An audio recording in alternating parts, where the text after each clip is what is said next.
हमारे मन में गंदे विचार क्यों आते हैं? हम नहीं चाहते, पर फिर भी हमारे मन में गंदे विचार आते रहते हैं। लेकिन क्यों मन ही हमारा सबसे बड़ा दोस्त है और मन ही हमारा सबसे बड़ा शत्रु है? जब हम अपने मन के हिसाब से चलते हैं तो मन हमें भटका देता है, और जब हम मन को संतुलित कर लेते हैं तो हम अपनी जिंदगी में सब कुछ कर लेते हैं। हम हमारे मन में आने वाले गंदे विचारों को रोकने की कोशिश करते हैं, पर जितना हम रोकते हैं उतने यह विचार हमारे अंदर प्रवेश करते जाते हैं। आप जिस चीज से जितना दूर भागोगे उतना ही वह चीज आपको अपने पास लेगी। इसीलिए उस चीज से भागो मत, उस पर संतुलन कायम करो। आइए इससे एक बुद्ध कहानी के द्वारा समझते हैं। एक बार एक युवक गौतम बुद्ध के पास आया और गौतम बुद्ध से बोला कि हे बुद्ध, मेरे मन में इतने गंदे विचार क्यों आते हैं? मैं नहीं चाहता कि मेरे मन में गंदे विचार आए, पर मेरे मन में हमेशा काम वासना के विचार चलते रहते हैं और मैं इनके बारे में सोच सोचकर बहुत परेशान हूँ। मेरी ऊर्जा और समय यह सब सोचने में ही नष्ट हो जाता है, और इन सब के विचारों की वजह से मैं कभी भी शांत नहीं रह पाता, और मैं हमेशा ही स्त्रियों को देखकर मोहित हो जाता हूँ। अपने आप को रोक ही नहीं पाता। बुद्ध मुस्कुराए और उन्होंने उस युवक से पूछा, क्या तुम्हें पता है यह काम वासना होती क्या है? फिर लड़के ने उत्तर दिया और कहा, मैं यह तो नहीं जानता कि काम वासना होती क्या है, पर हाँ, ये जो भी है बहुत बुरी चीज है। फिर बुद्ध ने उस युवक से कहा कि सबसे पहले तो तुम यह समझना है कि प्राकृतिक रूप से जो भी चीज हमारे अंदर है वह बुरी नहीं है। हमारे जीवन में उसकी कुछ ना कुछ जरूरत है।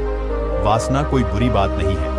यह तो हमारे मन की एक भावना है जो हमें किसी ना किसी चीज की कमी का एहसास करवाती है, और फिर हम उस चीज को पाने के लिए उस चीज की तरफ आकर्षित हो जाते हैं। जैसे अगर तुम्हारे पास धन की कमी है तो तुम में धन पाने की वासना उत्पन्न हो जाएगी। तो वासना कुछ और नहीं, बस एक प्रकार की कमी है, जो कि एक प्रकार की जरूरत का एहसास है, और जब ये जरूरत शारीरिक हो तो हम इसे काम वासना का देते हैं। युवक ने गौतम बुद्ध को कहा कि बुद्ध, मुझे काम वासना का मतलब तो समझ में आ गया, पर आप मुझे ये बताइए कि ये आती कहां से है, कैसे आती है? गौतम बुद्ध ने कहा कि काम वासना कहीं से आती नहीं है, यह तो हमारे अंदर ही होती है, और इसका होना तो जरूरी भी है, तभी तो मानव जाति का विस्तार होगा। युवक ने कहा, जब यह हमारे अंदर ही है और जरूरी भी है तो फिर लोग इसे गलत क्यों बोलते हैं? बुद्ध ने कहा कि यही तो समस्या है। लोगों ने काम वासना को गलत तरीके से सोच लिया है, इसे छिपाने की, दबाने की कोशिश करते हैं। काम वासना गलत नहीं है, बल्कि काम वासना का गलत तरीके से प्रयोग करना गलत बात है। लोग जिससे प्रेम करते हैं बस उसी के लिए जीने लग जाते हैं, उसे पाना ही अपना लक्ष्य बना लेते हैं और उसी के बारे में हमेशा सोचते रहते हैं, पर यह सब गलत है। बुद्ध ने युवक से कहा, क्या तुम्हें पता है जानवरों में भी कम वासना होती है? युवक ने उत्तर दिया, हाँ बुद्ध, जानवरों में भी काम वासना होती है, क्योंकि जानवर भी तो आखिर अपनी पीढ़ी को आगे बढ़ाएंगे। बुद्ध ने कहा, तो फिर हम जानवरों की काम वासना को गलत क्यों नहीं कहते? युवक ने कहा, मुझे नहीं पता महात्मा, आप ही मुझे बताइए। गौतम, बुद्ध ने कहा कि जानवर अपनी काम वासना का प्रयोग आनंद प्राप्ति के लिए नहीं करते, वह तो सिर्फ संतान उत्पन्न करने के लिए काम वासना का उपयोग करते हैं। जानवरों को प्रकृति ने इतनी समझ नहीं दी कि वह काम वासना को अपने सुख का आधार बना सके, जबकि मनुष्य अपनी समझ के बलबूते पर प्रकृति में पाई जाने वाली प्रत्येक वस्तु को अपने सुख के लिए अपने प्रयोग करता है।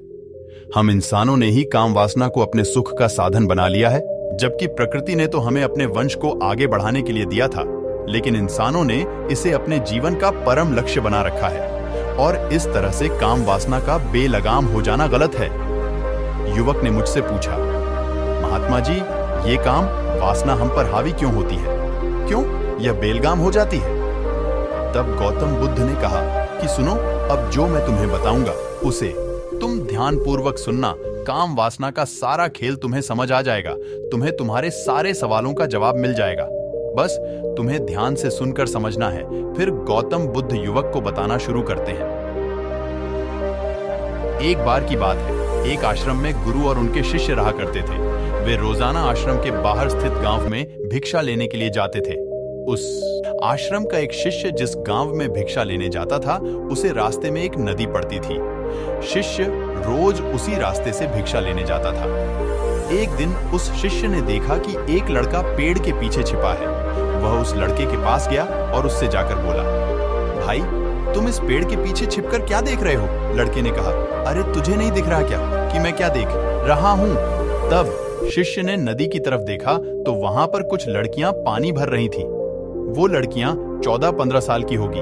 तब शिष्य ने उस लड़के से कहा, अरे भाई, वहां पर तो लड़कियां पानी भर रही हैं, इसमें छिपकर देखने वाली क्या बात है?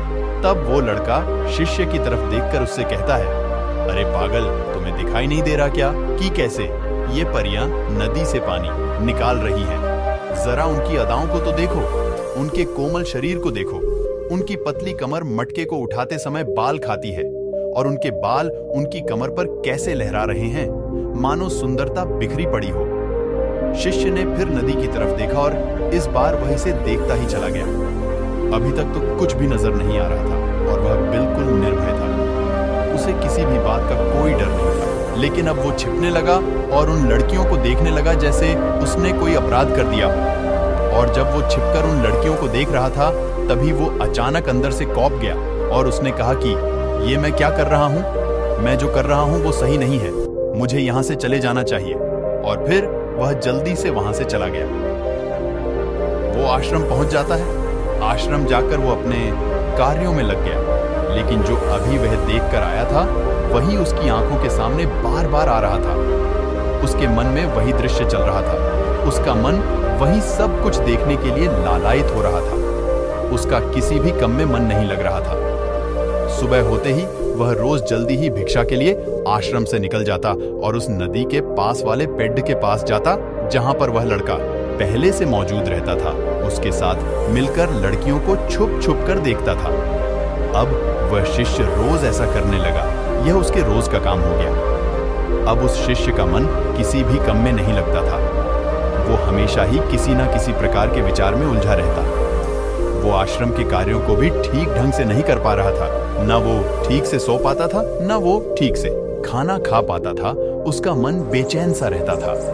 उसका मन बार बार उन लड़कियों के सौंदर्य को देखने के लिए लालायित रहता था। जब गुरु दीक्षा देते, तब भी उस शिष्य का मन कहीं और विचारों में खोया रहता था। गुरु ने अपने शिष्य की इन हरकतों को भांप लिया था।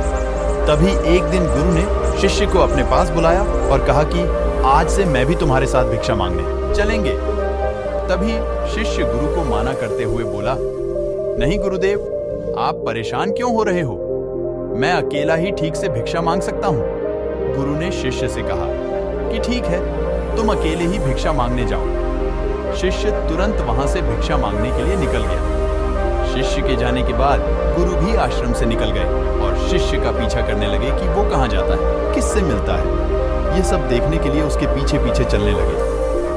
थोड़ी दूर जाने के बाद गुरु ने देखा कि उनका शिष्य एक लड़के के साथ एक पेड़ के पीछे अपराधी की तरह छिपा हुआ है और छिपकर कुछ देख रहा था। गुरु भी अपने शिष्य के पीछे जाकर खड़े हो गए कि आखिर उनका शिष्य क्या देख रहा है, जिसे देखने के लिए वो पेड़ के पीछे अपराधियों की तरह छिपा पड़ा है। गुरु ने देखा कि उनका शिष्य पेड़ के पीछे छुपकर लड़कियों को देख रहा था, जो कि नदी से पानी भर रही थी। तभी गुरु ने शिष्य को कहा कि तुम क्या देख रहे हो? अपने गुरु की आवाज सुनकर वह शिष्य घबरा गया और उसके पसीने छूटने लगे। वह थर थर कांपने लगा, जैसे किसी चोर को चोरी करते समय रंगे हाथों पकड़ लिया हो। उस शिष्य की हालत खराब हो गई। वो कुछ भी नहीं बोल पा रहा था।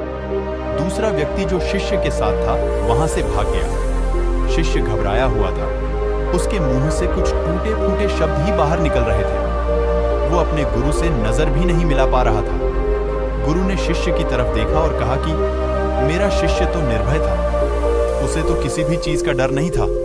लेकिन ये क्या, तुम तो डर के मारे कांप रहे हो। शिष्य ने गुरु से कहा कि मुझे माफ कर दो गुरुदेव, मेरा इसमें कोई दोष नहीं है।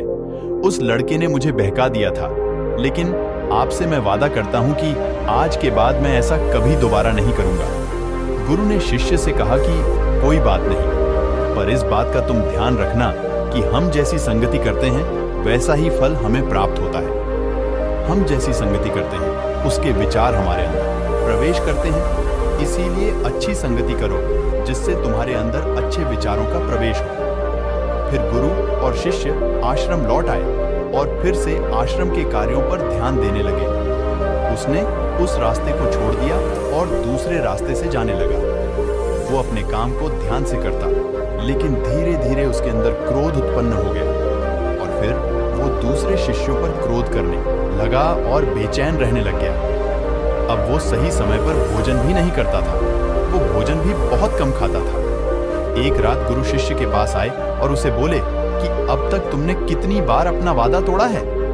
यह सुनकर शिष्य अपने गुरु के चरणों में गिर गया और रोने लगा। रोते रोते ही उसने गुरु से कहा कि गुरुदेव, मैं कई बार अपना वादा तोड़ चुका हूँ, फिर वादा कर लेता हूँ, लेकिन हर बार मैं वादा तोड़ देता हूँ। मेरा मन मेरे नियंत्रण में है ही नहीं। मैं बहुत कोशिश करता हूँ कि मैं अपने मन से सारे बुरे विचारों को निकल दूं, लेकिन मैं चाह कर भी ऐसा नहीं कर पा रहा हूँ। फिर गुरु ने शिष्य को कहा कि चलो मेरे साथ। गुरु शिष्य को आश्रम के बगीचे में लेकर गए और शिष्य से कहा कि देखो, यहाँ पर कुछ नालियां बनी हुई हैं, जिससे नदी का पानी इन पौधों तक आ रहा है और यह पानी एक निरंतर भाव से आ रहा है। क्या तुम इस पानी के बहाव को रोक सकते हो?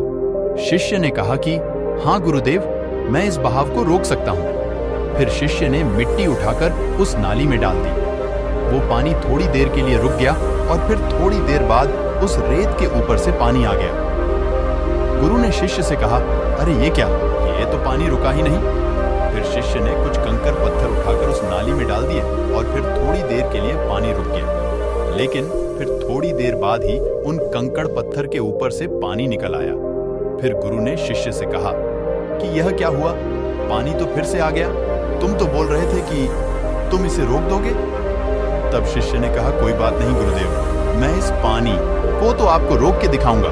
फिर वह फिर से एक बड़ा सा पत्थर लेकर आया और उस नाली पर डाल दिया और पानी रुक गया। तब गुरु से कहा कि देखा गुरुदेव, मैंने कहा था ना कि पानी को मैं रोक दूंगा। मैंने पानी को रोक दिखाया, आपकी बात मैंने पूरी कर दी। गुरु मुस्कुराए और बोले, अच्छा जरा ध्यान से देखो, पानी रुक गया क्या? वो तो पीछे की नाली तोड़कर बाहर आ गया और अगल बगल से बह रहा है, और ध्यान से देखो इस पत्थर के आगे भी आ गया है, और ये पानी अपना रास्ता बदलकर फिर से आगे की तरफ बह जाएगा। और फिर थोड़ी देर बाद ऐसा ही हुआ।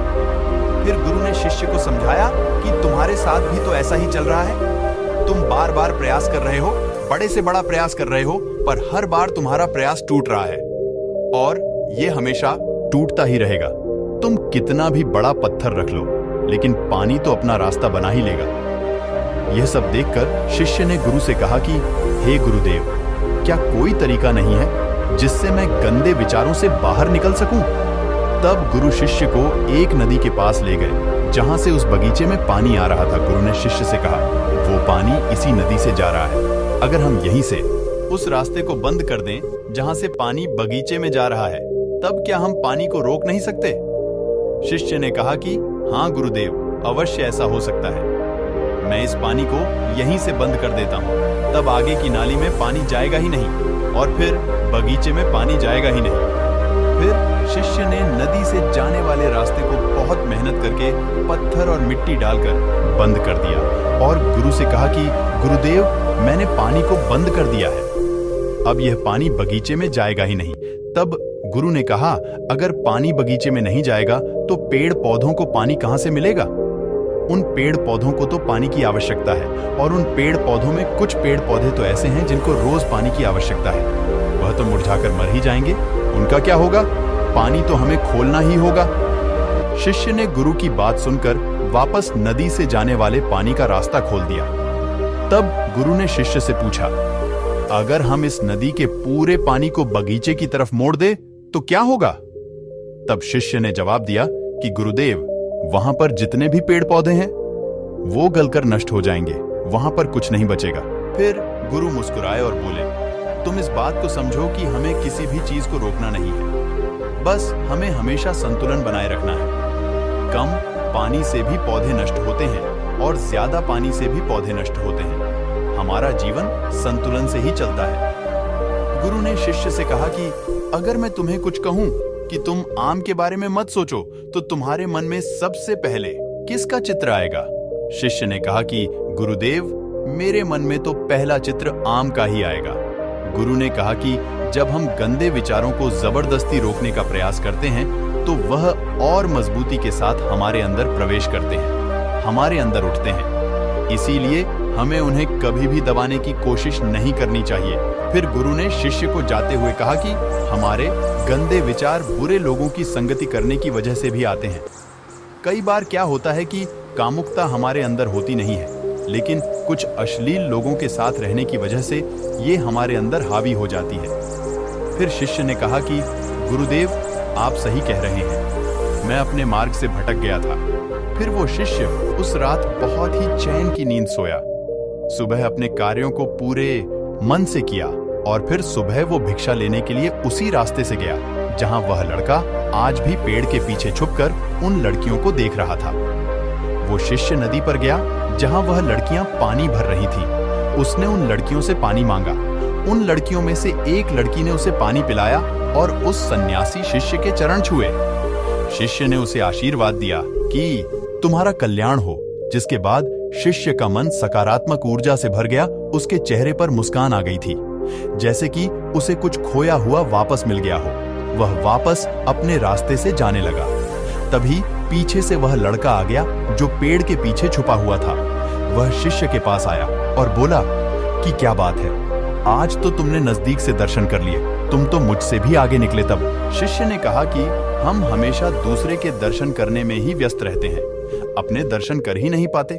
तुम कब तक इस पेड़ के पीछे छुपते रहोगे?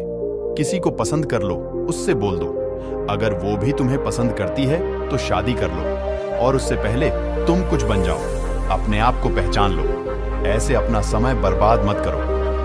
फिर वह लड़का रोज उससे मिलने लगा और उस लड़के ने नदी पर जाना छोड़ दिया। और फिर वो लड़का अपने जीवन में कुछ बनने के लिए संघर्ष करने लगा। तो तुमने देखा संगति का असर क्या होता है। अपनी संगति बदलो, अपने विचार बदलो। बुद्ध ने युवक से पूछा कि क्या तुम्हें तुम्हारे सारे सवालों का जवाब मिल गया?